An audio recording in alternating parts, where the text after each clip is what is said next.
Well, hello everybody. This is Ron, the hiking ham, Alpha Alpha A, Papa India. And today it's a little cool and quite windy here in northwest Ohio. So I thought rather than going out and taking a hike, I'd talk to you today about how I learn and how I use Morse code. Now, it's probably about a year ago I got interested in portable ham operations, so got active in the Parks on the Air program and started to go out to area parks and had a lot of fun activating parks using single sideband mode. And what I would use for my transceiver, I'd pack up my ICOM 7200, a 20 amp hour Bio-NO battery, my buddy pole antenna system with the tripod and the 18-foot mast, and off I go to a park to get set up and activate.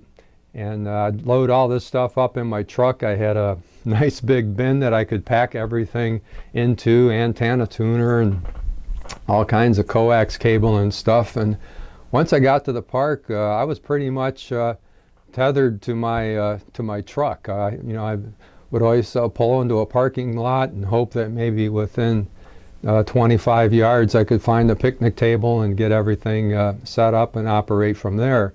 But sitting at that picnic table, I'd be looking off into the woods out there in the background thinking, boy, wouldn't it be fun to just go out into the woods and set up out there somewhere, hike a mile or two and find some nice remote quiet place that I could set things up and operate from there.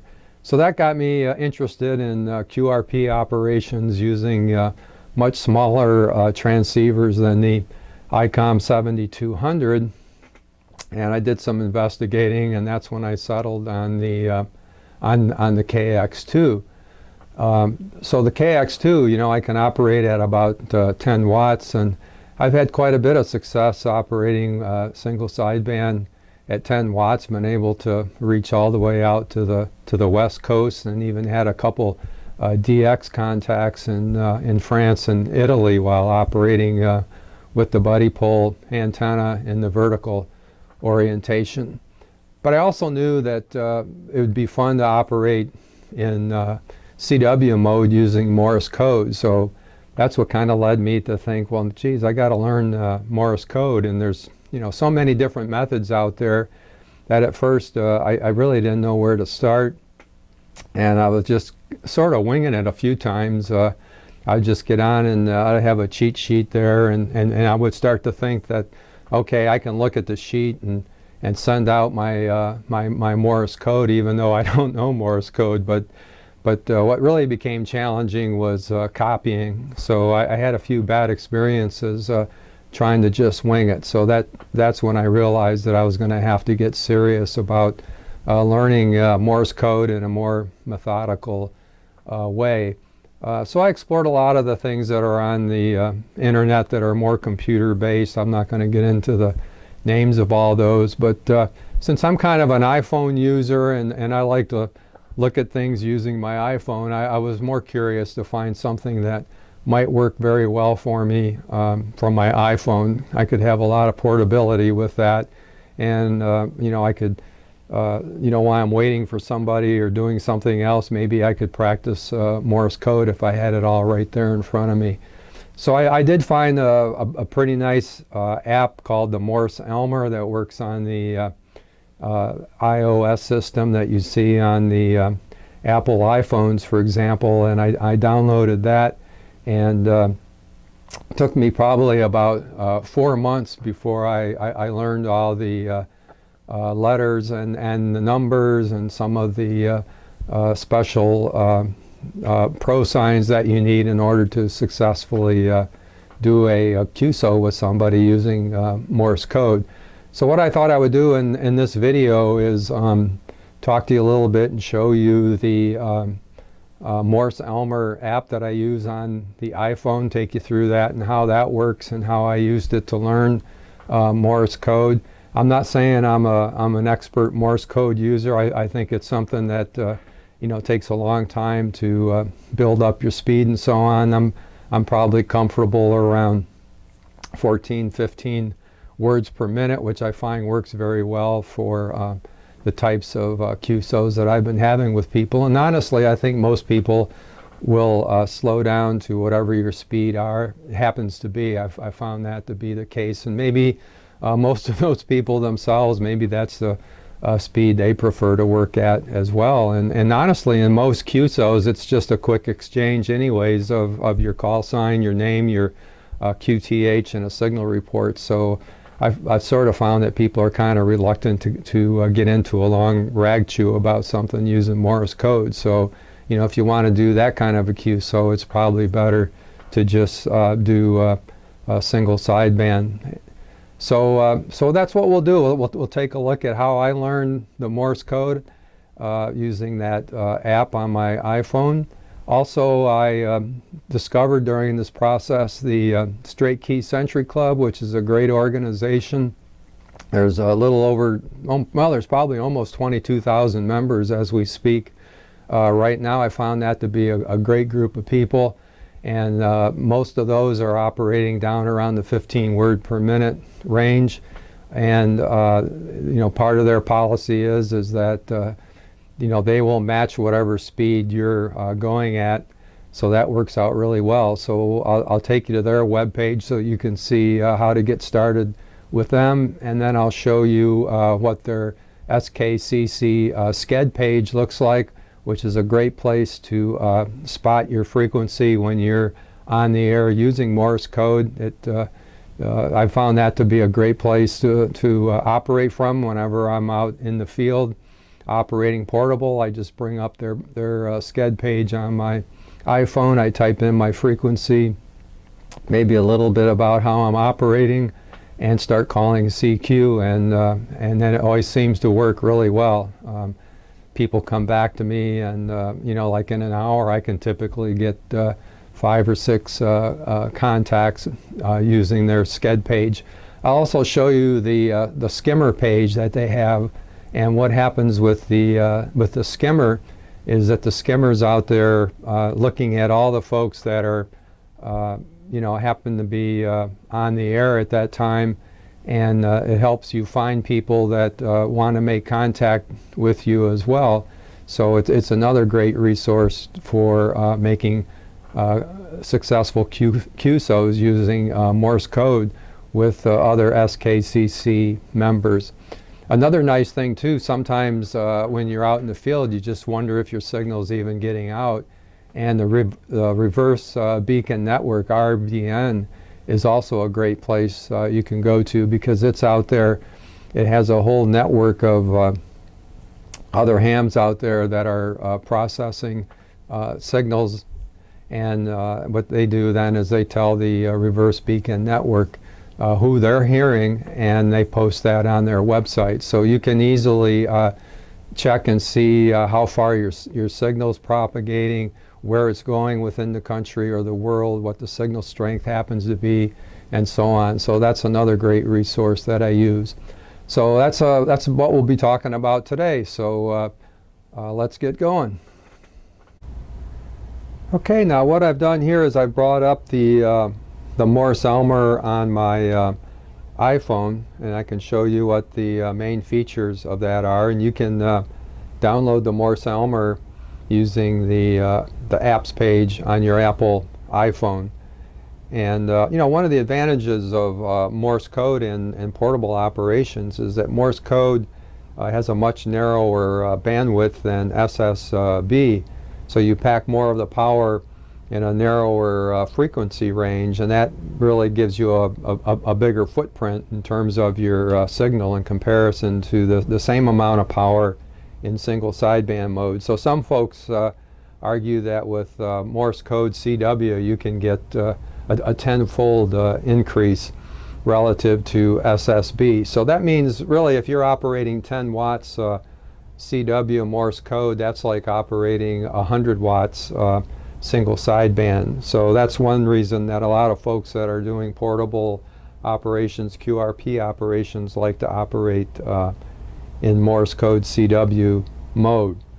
So here's the basic setting page on the Morse Elmer, and you can see at the top here you can set your target speed. Now right now I'm at the point where I practice at 25 words per minute, but you can set this, like I think when I got started, I set it for about 12 words per minute. And the Farnsworth spacing is the interval of time you want to have between your characters.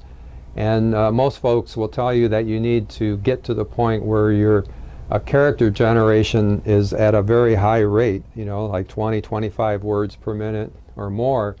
And you increase the Farnsworth spacing so that you can learn how to copy at a much higher word per minute. So so I set my Farnsworth right now where I'm at 5 words per minute, which just represent the spacing between the characters. And then you can set the duration. I have it set for 2 minutes. That would be the length of time that I want to take down the code.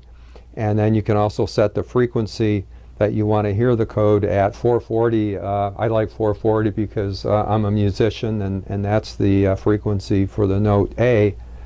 The next thing would be the word length. What this is how many characters do you want to hear at one time. So what I'll do is I'll get 7 characters. I get my Farnsworth spacing, and then I get another 7 characters. And I figure that 7 characters is kind of like, you know, the biggest word that I might have to listen to. And what the Morse-Elmer is going to do is it generates the characters randomly. So you really never know what the next letter is, or you can't predict what the next letter is, which I think is helpful, because if you were just listening to words, your brain starts to predict what's going to happen before it happens, and I don't know if that really is good training. And then what I'm doing here is setting the number of letters. So you can see here's a character set for the letters. When I started out, I think I started out with 5 or 6 letters at a time, and they set those up randomly. You don't learn them A, B, C, D.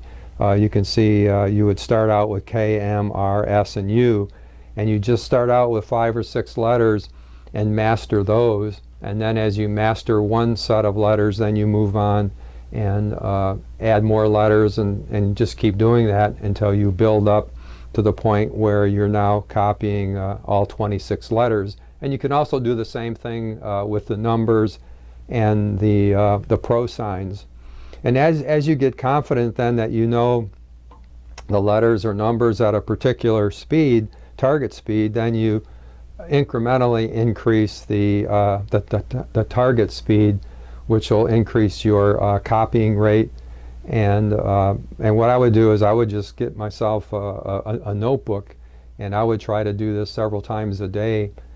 Do 3 sets of simulations. So you got durations of 2 minutes. So I could do 3 sets over about a 6-minute period of time. And if you do that every day, and you keep a notebook and you keep a log of what you're doing, you'll find that you'll progress really fast. That it'll take, you know, depending on how your brain adapts to this, but within months you'll find that you pretty much know all the characters, the numbers, and the pro signs.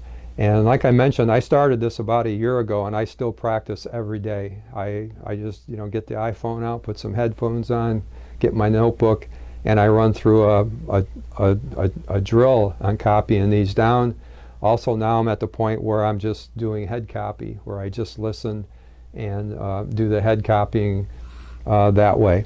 So that's the basic setup of the Morse-Elmer. That's the setup screen.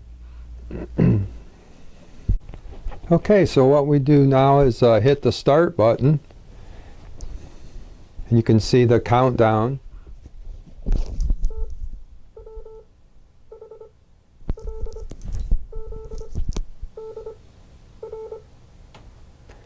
And you can see it's giving us the Morse code in letters in groups of 7.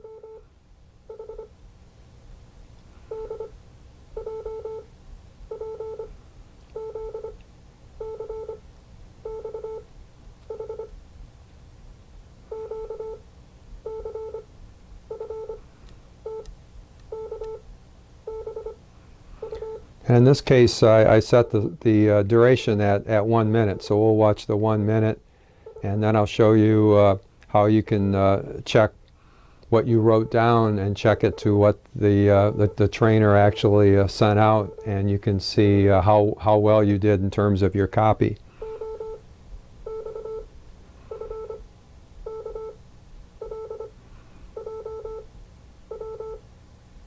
Okay, so it's finished the simulation, and then what you do is you hit the results button right here, hit results, and then you can scroll through, and you can see what the actual letters that were transmitted in Morse code happen to be, and these are in groups of 7. And then what you do is you, under this heading right here, it says copied, you would then just tap in how many you copied correctly. So for example, if on this first one, if you copied 7 correct, you would just leave it at 7. On the next one, say you got 5 correct, you just tap it a couple times. Next one you got 7, and you got 7. Then let's say you only got 4, then you got 7, and then you got 6. Then you can tap in, and that will show you how you did relative to the actual transmissions. And then you hit the submit button, and they'll have a little screen will pop up that'll tell you what your score is. In this case, the score is 88%, and that means you got 43 out of the 49 characters that were sent. And what the goal is, you know, how you know if you're doing okay is you want to score better than 90%. So you want to get to the point at a given words per minute where you're scoring consistently above 90%. And to help you see that, they'll also provide a graph to visually show you how you're doing. So there's some history of my recent work that I've done. You can see I'm better than 90%. A couple times I was 100%. And then this is the last one we did. We're at 88%. So that's how you work the training mode. I should also point out that in the settings mode, they have, in addition to letters, they have numbers, they have pro signs, and what's also a lot of fun is they even have a sample QSO. So you can pick that there, and you could run through an actual QSO, you know, basically a quick exchange of call sign, QTH, signal report, something like that, a little bit on maybe what kind of a rig you're using and so on. So that's also a good way to practice the actual QSOs once you have learned the letters and the numbers and the pro signs. So that's the Morse Elmer. I'm sure there's other apps out there that maybe do this on Android, but like I said, I found this to be a very good app for learning Morse code. Okay, here we are on the Straight Key Century Club website, also known as SKCC. Their website is skccgroup.com, and they provide all the information you need to know about the organization, and they have information for beginners and how to join and all such information like that. And then there's other information you can see if you scroll down. You can read about other things that they do. And the key information's over here on this left menu bar. So let me zoom in to that particular bar over here. Oops, there we go.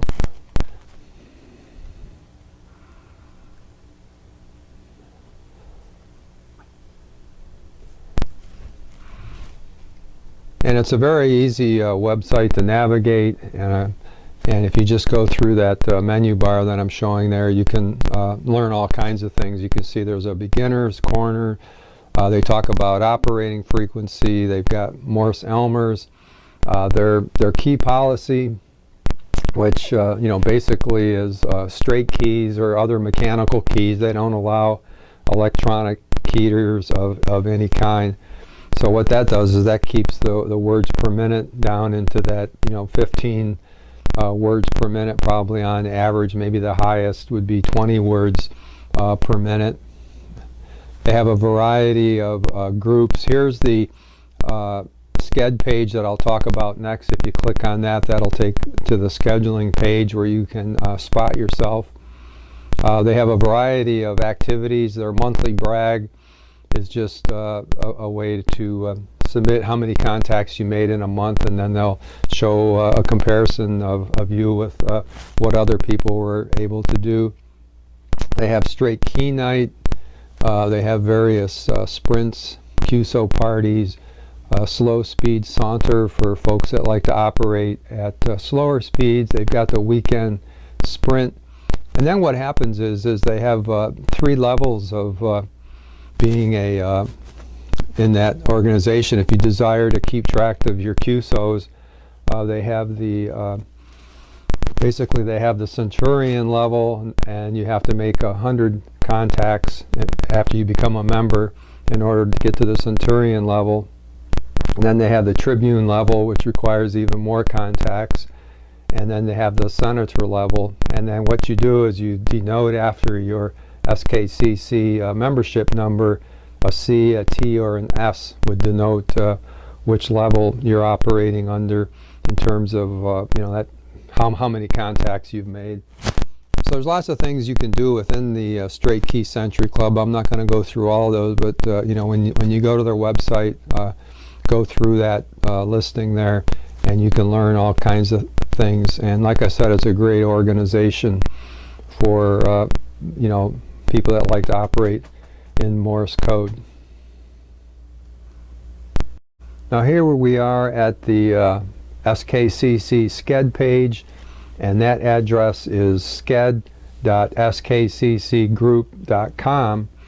And looks like a pretty busy screen. I just want to point out over here that first, this is where you would log in when you become a member. And you can see up there my call sign Alpha Alpha 8 Papa India.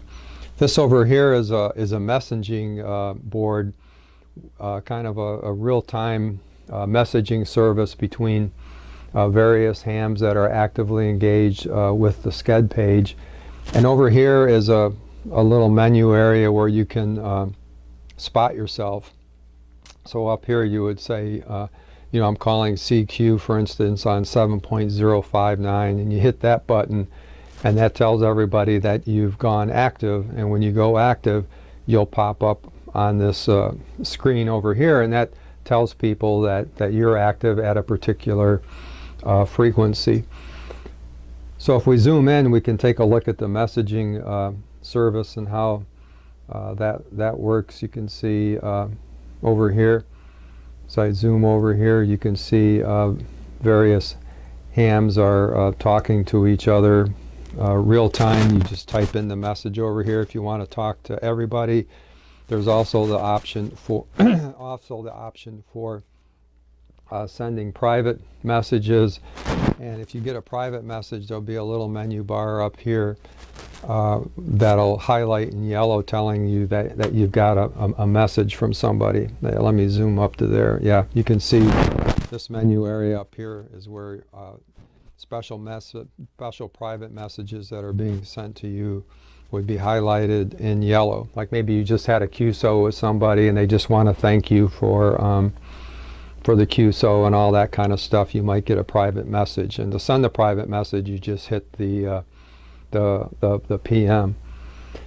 And then the other side over here is where you would actually schedule your particular CQ that you're going to do. So for example, I've got a CQ at 7.059, and if I hit that button, go active, for example, let me just hit it.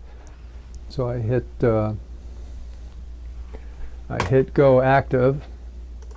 You can see now that at the top of the list there, you get highlighted in yellow for a few minutes, and it says I'm calling CQ on 7.059. Everybody that's currently out there, we've got 207 connections to the Sched page, so a lot of people will start to look for you on 7.059, and when you decide to go inactive, you would just hit the go inactive.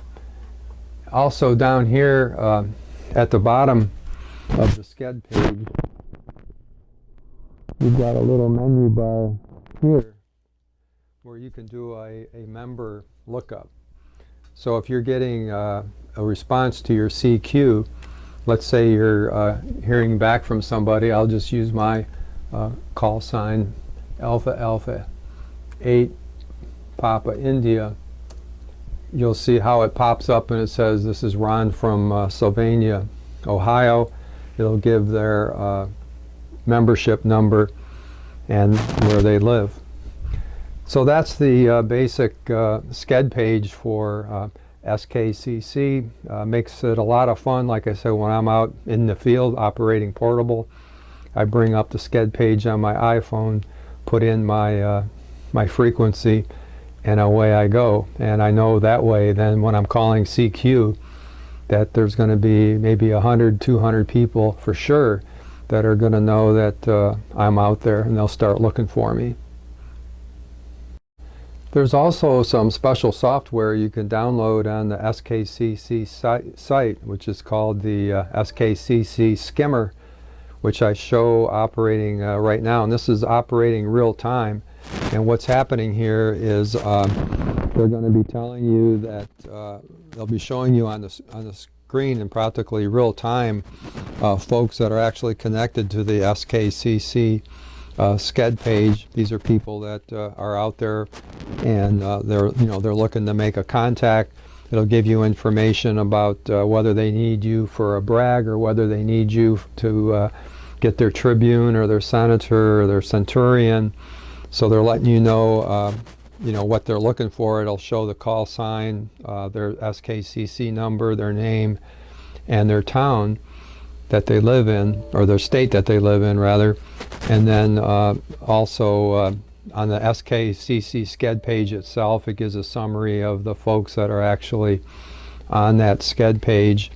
And this just keeps rolling through real time. And if you watch it, you can pick off the frequencies of where people are. It'll tell what their signal strength is at somebody's station that's doing the skimming.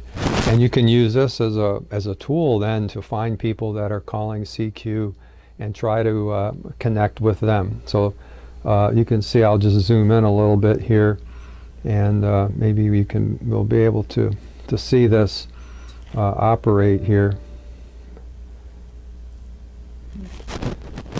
And it gives you a little a bell sound every time it updates. So I found this to be a great resource. If I don't feel like calling CQ myself and I just want to chase people, I'll bring up the skimmer and just start trying to make contacts with people that are out there calling CQ. Now the final resource is the reverse beacon net. Especially if you're out working portable, sometimes you want to make sure that your signal's getting out, that all your equipment's working properly. So you can bring this site up on your iPhone or your Android device. Just type in the website is just reversebeacon.net. This is the home page, and then what I do is I click on what they call the main page right here, which brings you to another menu showing all the people that are being picked up on by the reverse beacon net. But what I'm usually interested in is what's happening with my signal. So if you click right here, you can search spot by call sign. So I put in my call sign and then I search on that, and that'll bring up the menu like I have right here. And then this is going to show what's happening with your signal. It's going to show who's picking you up over here. It'll tell you what frequency that's happening at. It'll tell you, okay, that it's you're calling CQ in the CW mode, and it also gives you the signal to noise ratio and your transmission speed and so on. So I'll zoom in a little bit on this so we can take a closer look at what's being shown on this particular page. But so you can see it's me, Alpha Alpha 8 Papa India. You can see the different frequencies that we're operating at right here. So you can see 7.059. Right here we have the signal report. We've got the speed. You can see I'm operating at around 13 words per minute, and you get the Zulu time and the date. So the reverse beacon net is a great source to make sure that you're getting out there. And sometimes I use it. I might start off on 40 meters thinking I'm going to make contacts at 40 meters, and when I check the reverse beacon net, I'm finding that my signal to noise ratio is down around 5 or 6 decibels. So I know that that's probably not very good propagation. So that might encourage me to switch over to 20 meters, for example. And a lot of times I'll find when I make that switch that the other band actually has a much better propagation, and my signal to noise ratio is much higher. So that's another use for the reverse beacon net, is to try to optimize your operating conditions. Now, one thing I've found when operating in the Morse code CW mode is that you have to be ready, is you don't have time to collect your thoughts and your things together when somebody starts to respond to your QSO. So knowing that probably 90% of my QSOs are just going to be a relatively quick exchange, I found, I'll be honest, I'll admit that I found it very convenient to have what I call my CW script, which I'm showing you right here, and which I'll walk you through to show you how this works. So let me zoom in a bit so you can read some of the things that I have here. But you can see at the very top, I just have a reminder, QRL. This is Alpha Alpha 8 Papa India.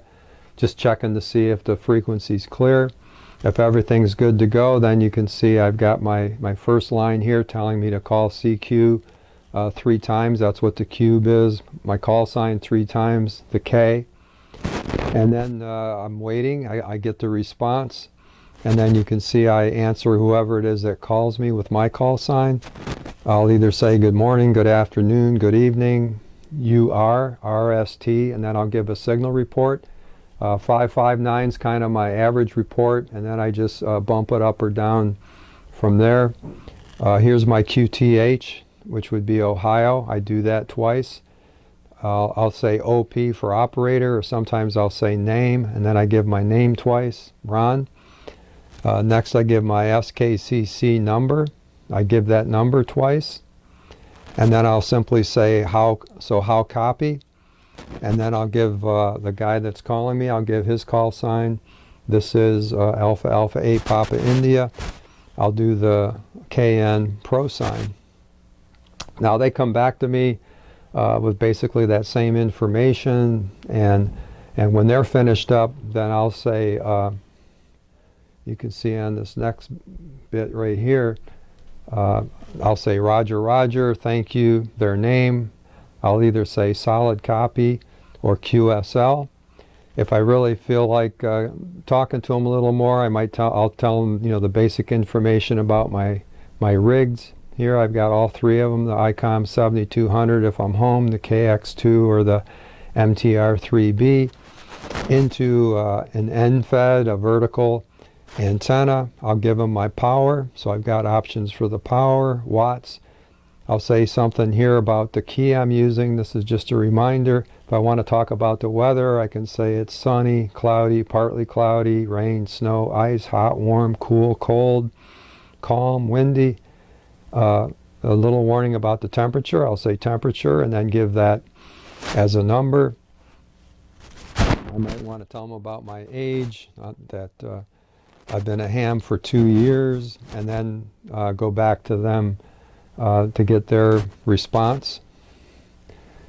If it's a short QSO, what I'll do is I'll just say Roger, Roger, thank you, their name, solid copy, QSL, and then I jump down to my closing phrase down here, which would then be fine business, Bob, good luck, thanks for the QSO.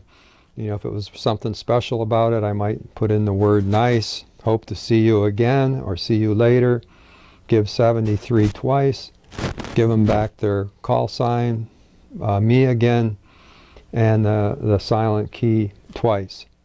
So that's my basic script that I operate from when I'm doing a Morse code QSO.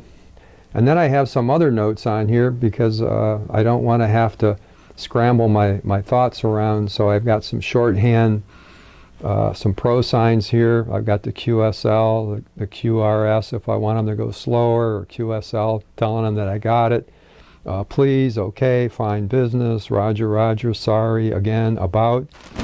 Various RST numbers that I find convenient to use. A lot of times there's QSB during the QSO, QRN if there's no noise, QRM if I'm getting interference from other stations, QSY if we want to change the frequency. So we're down here, QSY if you want to change the frequency. And then the QRV is a good one for ready. And then also way down here at the bottom, I've just got some reminders about things like BT is break or end of a thought. That's dot. I got the little Morse code there. BK is back to you. Sometimes people use that, and sometimes I'll use it. The slant, if people are operating other than in their normal location. I've got the question mark, period, comma. With my SKCC people, if it's a new number that I've gotten from them, I might say thanks for new number. Sometimes for the QTH, I'll say Toledo, Ohio, because I live outside of Toledo, Ohio. So that's pretty much how I learned Morse code and how I use it with SKCC. You got a chance to see the script, and what I'd like to show next in the video is an actual QSO that I had with a guy the other day working from my home station, Mark up in Wisconsin. Started out really nice with strong signals, and just like it really is out there when you're in a QSO, you'll see that Mark signal started to fade towards the end, but I still was able to pick up what he was transmitting, and we closed out the QSO. So that'll give you a sample QSO. And if you're just learning Morse code, feel free to practice from that QSO, because you'll be hearing it as it actually happened with some QSB.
Well, I hope you enjoyed this video on Morse code and how I use it for my portable operations, and how I went about learning Morse code. And certainly look forward to hearing you on the air sometime. And I hope this will encourage you to learn Morse code and to start using Morse code on the CW mode. And also take a look at SKCC. Like I said earlier, it's a great organization, and it's a great way to work other hams that are out there using Morse code. So if you like what you see on the hiking ham, remember to hit the subscribe button. And I look forward to seeing you in the next episode. This is Ron, the hiking ham, Alpha Alpha 8 Papa India 73.